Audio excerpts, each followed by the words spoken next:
بسم اللہ الرحمن الرحیم۔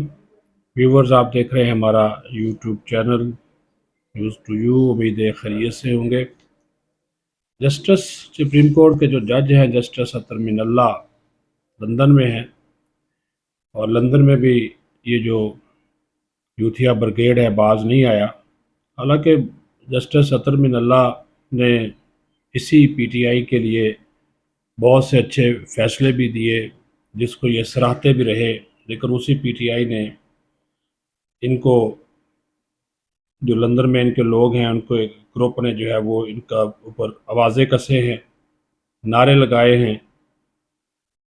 وہ لندن اسکول آف اکنامکس میں جو ہے وہ پاکستانی طلباء کی دعوت پر وہاں پہ شریک ہوئے تھے، اور پی ٹی آئی کے جو فالورز تھے وہ ان کے پیچھے گئے ہیں، ان کو دیکھ کر نعرے لگاتے رہے، ان سے جملے کستے رہے، لیکن اس کے جواب میں اطہر من اللہ پاکستان زندہ باد، پاکستان زندہ باد ہی کہتے رہے۔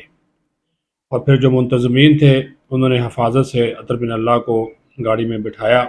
سوشل میڈیا پر اس حوالے سے ایک ویڈیو بھی وائرل ہے، وہ بھی آپ جو ہے وہ دیکھ سکتے ہیں۔ ایک بات جو انہوں نے لندن میں فیوچر آف پاکستان کانفرنس ہوئی تھی لندن اسکول آف اکنامکس میں،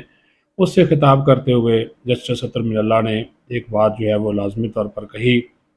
کہ 8 فروری کے بعد ہی اس بارے میں کہا جائے گا کہ الیکشن کیسے ہوئے۔ الیکشن برائے الیکشن نہیں ہونے چاہیے، بلکہ الیکشن جینون الیکشن ہونے چاہیے۔ اظہار رائے کی آزادی کو دبانے کے سبب ہم نے نصف ملک گنوا دیا۔ ہمارے معاشرے میں اظہار رائے کا ہونا انتہائی ضروری ہے۔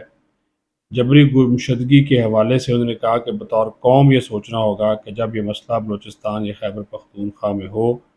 تو مسئلہ نہیں، لیکن پنجاب میں ہو تو مسئلہ بن جاتا ہے۔ متعدد بار آئین کو پامال کیا گیا، مگر آئین کی پامالی پر کسی کا احتساب نہیں ہوا۔ عدلیہ نے جو کیا وہ اس کا دفاع نہیں کریں گے، لیکن امید ہے کہ نوجوان مثبت تبدیلی لائیں گے۔ عدالت کا امتحان ہے کہ عوام کا اعتماد بحال رہے اور فیصلوں پر عمل درآمد ہو۔ یہ ان کا ایک نقطہ نظر جو ہے وہ موجود ہے، لیکن جس طرح میں نے کہا کہ پی ٹی آئی کے جو فالورز ہیں، جو ان کے لوگ ہیں، وہ ان کے پیچھے گئے، ان کی گاڑی کو گھیرا، آوازیں کسے، جملے کسے، نعرہ بازی کرتے رہے، لیکن اطہر من اللہ جو ہیں وہ مسکراتے رہے اور صرف پاکستان زندہ باد ہی کہتے رہے۔ تو یہ نہیں ہونا چاہیے۔ پاکستان کے وہ معزز جج ہیں اور پاکستان کے سفیر کی حیثیت سے وہاں پر گئے ہیں، اور ان کا تو ایسا کوئی ہے بھی نہیں، کوئی سیاست سے کوئی تعلق بھی نہیں ہے، نہ وہ اطہر من اللہ صاحب نے کبھی کوئی اس قسم کی بات کی ہے۔ بلکہ ہم نے ماضی میں دیکھا کہ عمران خان ہو یا تحریک انصاف کے دیگر کیسز، جب وہ اسلام آباد ہائی کورٹ کے بھی چیف جسٹس تھے، بنیادی انسانی حقوق سے متعلق جتنے بھی کیسز ان کے پاس جاتے تھے اس کا وہ نوٹس لیتے تھے اور فوری احکامات بھی جاری کرتے تھے اور انصاف کی فراہمی کو بھی یقینی بناتے تھے۔ یہ تو ایک بات ہوگی۔ دوسری جو امپورٹنٹ جو چیز ہے وہ ہے کہ 9 مئی کے جو واقعات ہوئے، ان 9 مئی کے واقعات کے حوالے سے جو ایک 4 رکنی کابینہ کمیٹی بنی تھی، اس کابینہ کمیٹی نے اپنا کام جو ہے وہ مکمل کر لیا ہے، اور جو کل سے ہفتہ شروع ہو رہا ہے، یعنی کہ وہ اسی ہفتے میں اس کی رپورٹ نگران وزیر اعظم اور کابینہ کو دے دیں گے۔ نگران وزیر داخلہ کی سربراہی میں یہ کمیٹی بنی تھی، جس میں نگران وزیر اطلاعات و نشریات مرتضیٰ سولنگی، اور اس کے ساتھ ساتھ اس میں جو انسانی حقوق کے وفاقی وزیر ہیں خلیل جارج، وہ بھی اس میں شامل تھے۔ تو اس نے جو مختلف کمیٹیز ہیں، جو انکوائریز ہیں، ادارہ جاتی بھی، انٹیلیجنس ایجنسیز کی بھی، سیکیورٹی فورسز کی بھی، اور پنجاب حکومت کی محکمہ داخلہ کی جو رپورٹس ہیں، وہ اس رپورٹ کے ساتھ لگائی ہیں، اور کہ 9 مئی کیسے ہوا، کون اس کا ہینڈلر تھا، کون اس کا ماسٹر مائنڈ تھا، کون سہولت کار تھا، اور کن لوگوں نے منصوبہ پروان چڑھایا۔ جو لوگ گرفتار ہوئے ان کے جو اعترافی بیانات تھے وہ کمیٹی کے پاس وہ موجود ہیں، ان کو بھی ریکارڈ کا حصہ بنایا گیا ہے۔ جو اس حوالے سے دستاویزات ہیں، شواہد ہیں، انکوائری رپورٹس پنجاب حکومت کی ہے، ایف آئی اے کی ہے، انٹیلیجنس ایجنسیز کی ہے وہ ان کے پاس موجود ہے، اور اس کے بعد پھر جو میں آپ کو بتاؤں کہ جن لوگوں نے اس حملے میں براہ راست حصہ لیا ان کی بھی نئی ویڈیوز اور تصاویر جو ہیں وہ اس کمیٹی کے پاس ہیں، یعنی کہ آپ کہہ سکتے ہیں کہ مکمل ریکارڈ جو ہے وہ اس کمیٹی کے پاس پہنچ چکا ہے، رپورٹ انہوں نے مرتب کر لی ہے، اپنی سفارشات بھی دیں گے کہ آئندہ اس قسم کے واقعات کو کیسے روکا جا سکتا ہے، اور اس کے ساتھ ساتھ پھر جو ہے وہ جو لوگ ملوث ہیں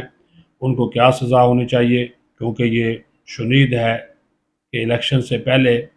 ثانیہ 9 مئی کا بھی فیصلہ ہو جائے گا، اور شیخ رشید تو اس میں آ چکے، ان کے خلاف تو وعدہ معاف گواہ بھی بن چکے، اور اب جو ہے وہ جس طرح بتایا راجہ عاطف صاحب نے بھی اپنے گزشتہ ویلاگ میں کہ کافی کام تیز ہے، اور ان لوگوں کا چھٹکارا 9 مئی سے ممکن نہیں ہے، اور کپتان بھی 9 مئی میں پھنسنے والا ہے، جس کی بنیادی وجہ وہ ویڈیوز، بیانات ہیں، کو آڈیوز ہیں